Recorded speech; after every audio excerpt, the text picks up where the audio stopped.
Inhliziyo bezidadonqiyoyo kubafundi besikolo samabanga aphantsi saseMarhambeni emva kokuba bethe banikwa elibala lezemidlalo. Elibala kuza kudlalwa kulo iindidi zemidlalo ezintlanu neziquka ibhola ekhatywayo, ibasketball, ibhola yomnyazi, ivolleyball kwakunye nentenetya.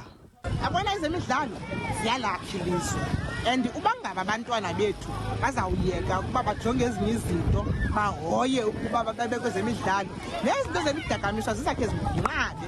Umphathiswa wesebe lezemidlalo nenkcubeko ephondweni uthi eliphulo liza kuvala umsantsa phakathi kwezikolo zasedolophini nezo zasezilalini. Amabala njena siyawadinga kakhulu siliphondo kuba asincedisa ekubeni siwuvale umsantsa phakathi kwezaa ndawo zisezidolophini kwakunye nezisezilalini.